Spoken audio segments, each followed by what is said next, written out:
Hey, what's up you guys? It's Dorothy and welcome back to my channel. In today's video, we're going to go into Chapter 7 of Mart by PC Cast and Kristen Cast. So let's get right into this video. This video may contain sensitive topics and foul language. If you do not wish to continue, I suggest you click off the video now. You have been warned. What time is it? We were walking down a narrow hall that curved gently. The walls were made of an odd mixture of dark stone and jutting brick, every so often flickering gas lights that hung from old-fashioned looking black iron sconces stuck over the wall, giving off a soft yellow glow that was thankfully really easy on my eyes. There were no windows in the hall, and we didn't meet anyone else, even though I kept peeking nervously around, imagining my first glimpse of vampire kids. It is nearly 4 a.m., which means classes have been out for almost an hour, Nefret said, and then she smiled slightly at what I'm sure was my totally shocked expression. Classes begin at 8 p.m. and end at 3 a.m., she explained. Teachers are available until 3:30 a.m. to give students extra help. The gym is open until dawn, the exact time of which you will always know as soon as you have completed the change. Until then, Donna's time is clearly posted in all the classrooms, common rooms, and gathering areas, including the dining hall, library, and gym. Nyx's temple is, of course, open at all hours, but formal rituals are held twice a week right after school. The next ritual will be tomorrow. Nefret glanced at me, and her slight smile warmed. It seems overwhelming now, but you'll catch on quickly, and your roommate will help you as well as I will. I was just getting ready to open my mouth and ask her another question when an orange ball of fur ran into the hall and without a sound hurled itself into Nefret's arms. I jumped and made a little squeeze sound, and I felt a total fool when I saw that it was an orange ball of fur. It was not flying boogeyman or whatever, but a massively big cat. Nefret laughed and scratched the furball's ears. Zoe meets Skylar. He's usually prowling around here waiting to launch himself at me. That's the biggest cat I've ever seen, I said, reaching my hand out to let him sniff me. Careful, he's a known biter. Before I could jerk my hand out of the way, Skylar started rubbing his face on my fingers. I held my breath. Nefret tilted her head to the side, as if she was listening to words in the wind. He likes you, which is definitely unusual. He doesn't like anyone except me. He even keeps the other cats away from this end of campus. He's really a terrible bully, she said fondly. I carefully scratched Skylar's ears like Nefret had been doing. I like cats, I said softly. I used to have one, but when my mom got remarried, I had to give it to street cats to be adopted.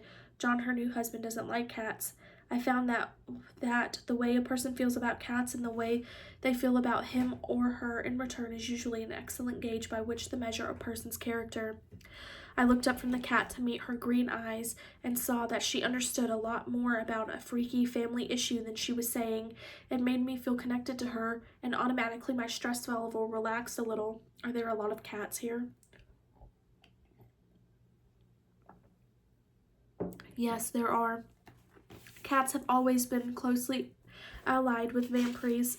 Okay, actually, I already knew that. In the world history with Mr. Shaddix, better known as Puff Shaddy.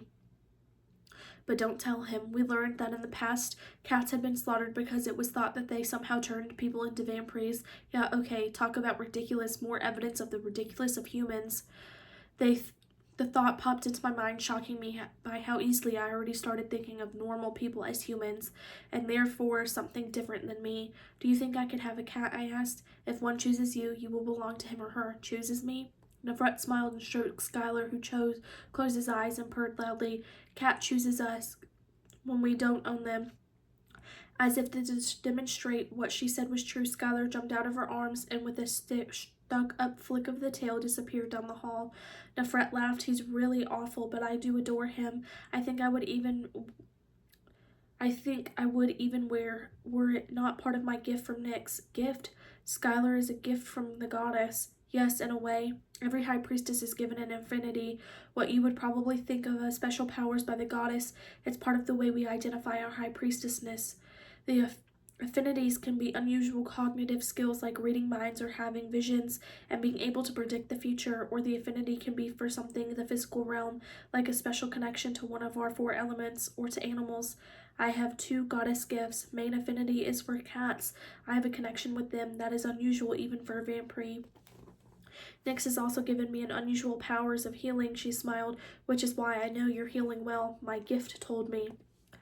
Wow, that's amazing, was all I could think to say. My head was already reeling from the events of the past day. Come on, let's get you to your room. I'm sure you're hungry and tired. Dinner will start. Nefret cocked her head to the side as if someone was weirdly whispering to her. An hour. She gave me a knowing smile. Vampires always know what time it is. That's cool too. That, my dear fledgling, is just the tip of the cool iceberg. I hoped her analogy didn't have anything to do with the Titanic-sized disasters. As we continued walking down the hall, I thought about the time and stuff and remembered the question that I had started to ask when Skylar had interrupted my easily derailed train of thought.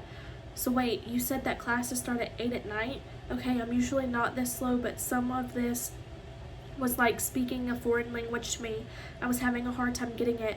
Once you take a moment to think about it, you'll understand that having classes at night is only logical. Of course, you must know that vampires, adult or fledgling, don't explode or any such other such fictional nonsense if subjected to direct sunlight, but it is uncomfortable for us.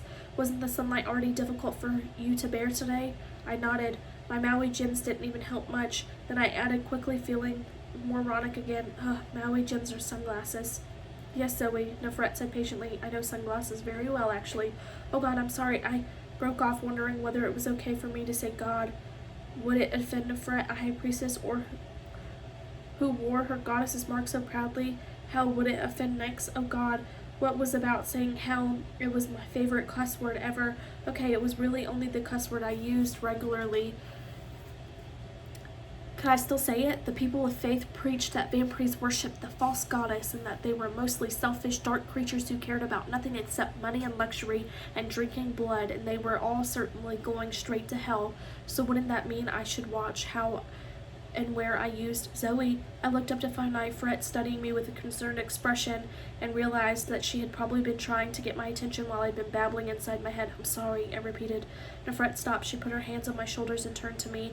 That I had to face her. Zoe, quit apologizing. And remember, everyone here has been where you are. This was new to all of us once. We know what it feels like. The fear of change, the shock at your life being turned into something foreign and not being able to control any of it, I added quietly. That too, it won't always be this bad. When you're a mature vampire, your life will seem your own again. You'll make your own choices, go your own way, follow the path down which your heart and soul and talents lead you. If I become a mature vampire, you will, Zoe. How can you be so sure? Nefret's eyes found the darkened mark on my forehead. Nyx has chosen you for what we don't know yet. For what we do not know, but her mark has been clearly placed upon you. She would not have touched you or only to see you fail. I remember the goddess's words, Zoe Redbird, daughter of night. I name you my eyes and ears in the world today, a world where good and evil are struggling to find balance. And looked quickly away from Nefret's sharp gaze, wishing desperately that I knew why my gut was still telling me to keep my mouth shut about my meeting with the goddess. Now I'm going to leave this video off right there. I will see you guys in part 2 of this chapter. Bye!